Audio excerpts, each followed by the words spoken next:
Good everyone, welcome to this video. Today we have a review on the P-51H-5 Mustang, and well, there's only two words that can describe this aircraft.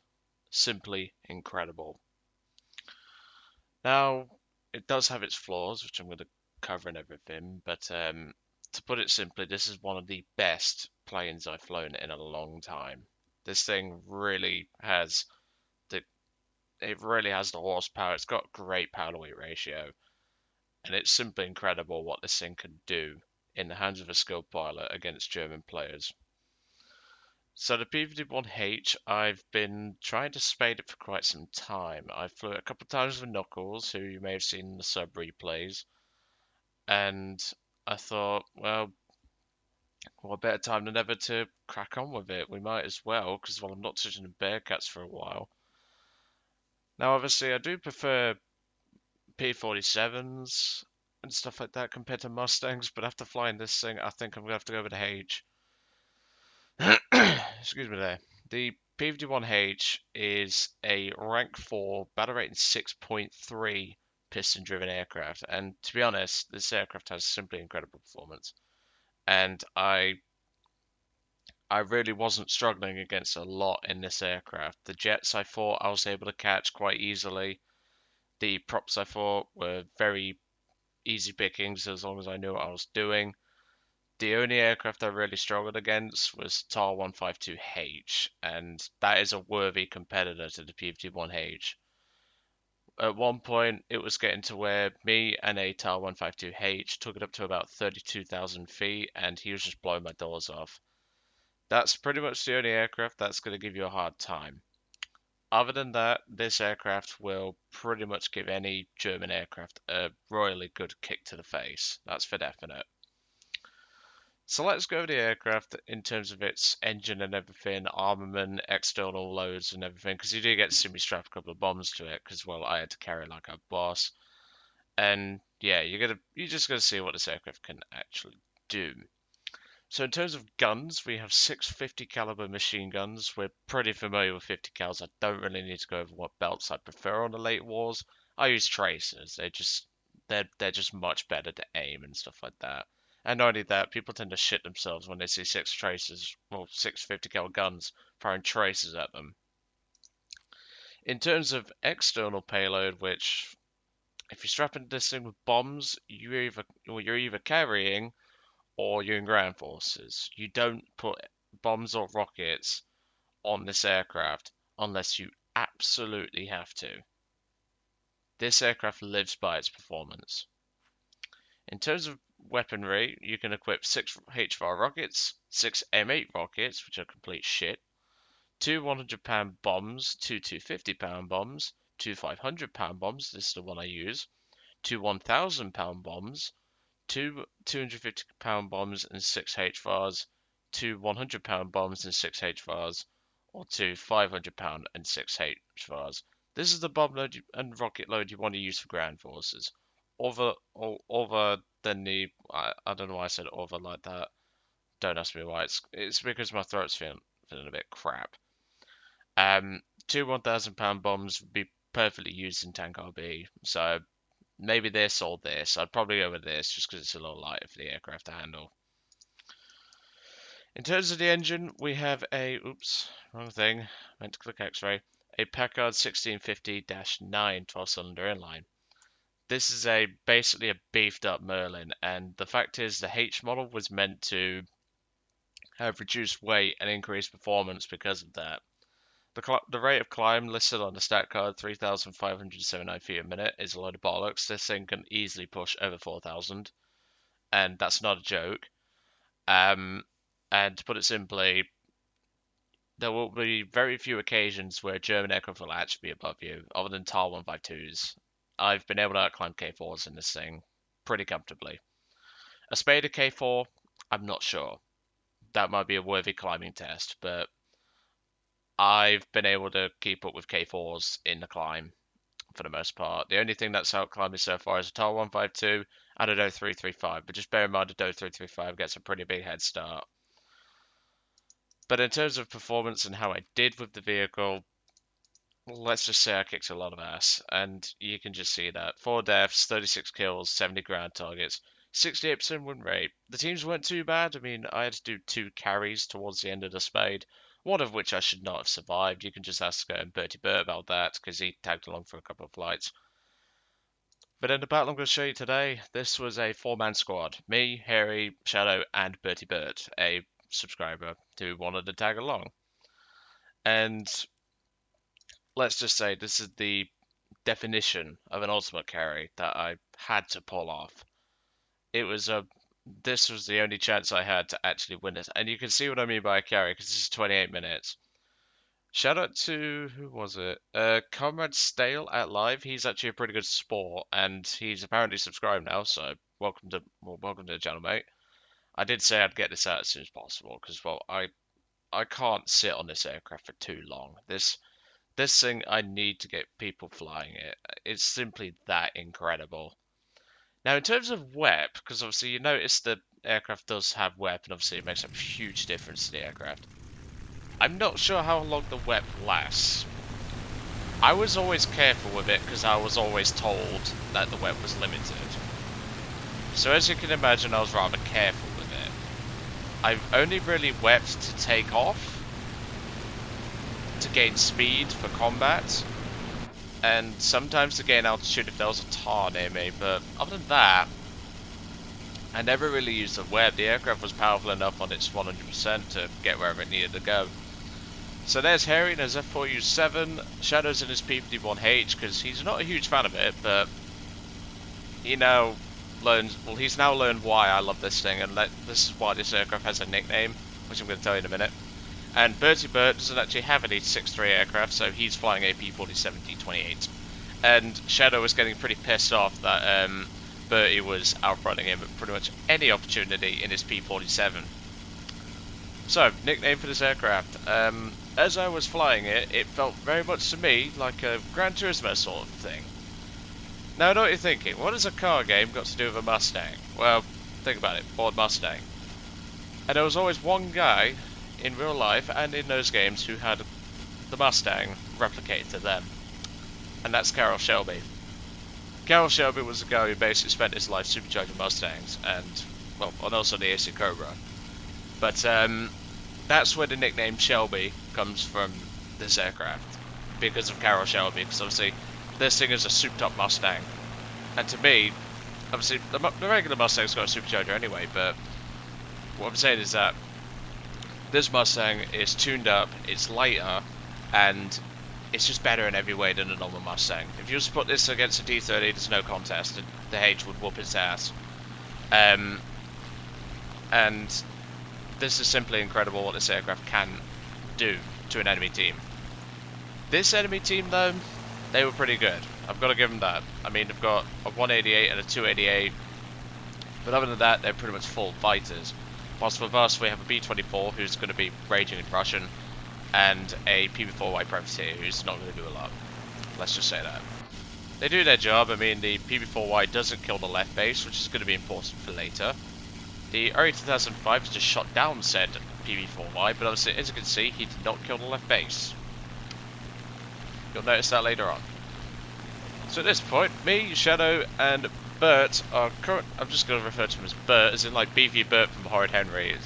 I was tempted to say that, but I don't know if he would understand that. So if you don't understand it, mate, just Google Horrid Henry.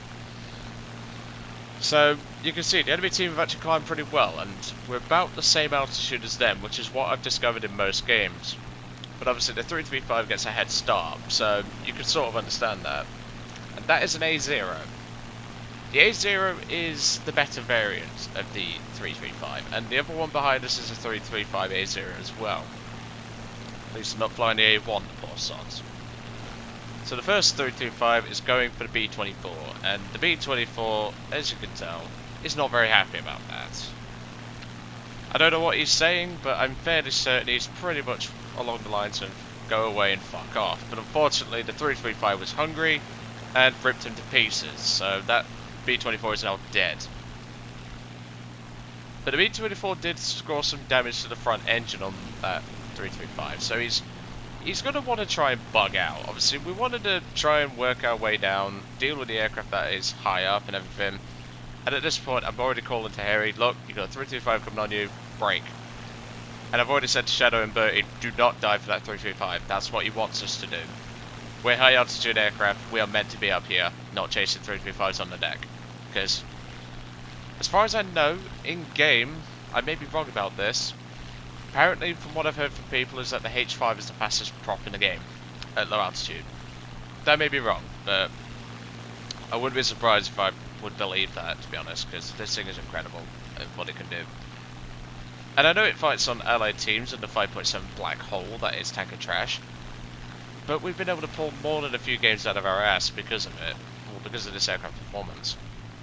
So at this point, 335, I'm obviously running Tracer, and that's a crit in the front engine, I think it was, on that guy. I might be taking out an engine on that 325, but I don't actually remember which. I think it was the front. And yeah, he's not having a great day. 2 fires, and I just decided, I'll finish him off. Go to a 1.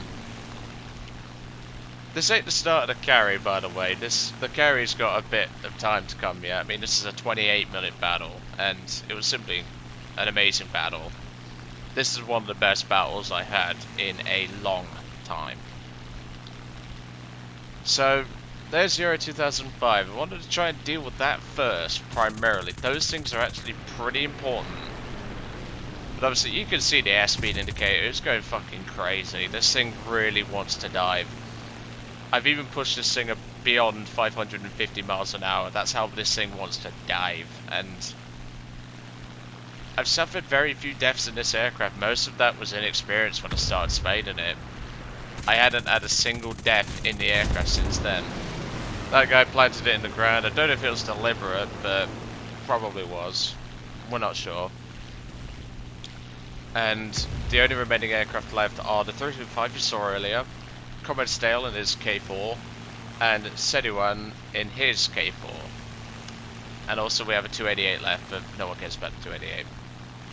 Because if you're engaged in a 288 in this thing, you're doing it wrong. So, Harry Pete's already gone down. He suffered engine failure from a Focke-Wulf. So, at least I think it was a Focke-Wulf. It was either a Focke-Wulf or a 109. And Shadow at this point makes a bit of an error. Shadow's attempted to climb up hard for the K4, and Stale knows what he's doing. Stale does know what he's doing, and obviously I don't know if he's spaded. He'll probably tell me in the comments, but judging by his aircraft's performance, I'm going to guess near to spaded, because that thing was performing incredibly well. I've got to say that. So at this point, I decided, okay, I'm going to go and land, because, well, I might as well grab ammo. We need to kill that left base to get the tickets back in our favour, so I'm going to put some bombs on the plane, and I'm going to go from there. So just to skip the boringness of me landing, the aircraft is incredibly easy to land as well. The flaps are very forgiving, the combat flaps are very forgiving, and the landing speed is in the region of about 160 miles an hour. So if you know that, it's as simple as that. So Bertie Bert, as I believe he pancaked or he got shot down. I'm not entirely, I don't actually remember. But Shadow has just been killed by Stale. And at this point, I've put the 2 500-pound bombs on board the aircraft. And even with 500-pound bombs under the wings, this thing still goes like a bat out of hell. I swear to God, what I would love to know what kind of person thought, yes, let's make this Mustang even faster, because this is incredible. If I had to guess for the 1,000 pounders, because this thing would be pushing about 430 on the deck, I'd guess about 390 on the deck with 1,000 pounders on board. I haven't actually tested it, but I might have to, because this aircraft is simply astonishing with its performance. I mean, 400 miles an hour on the deck with 500-pound bombs on board for a prop is pretty impressive. And you've got to remember, these are not stored in external, or like in a bomb bay. These are on the wings, causing drag with pylons.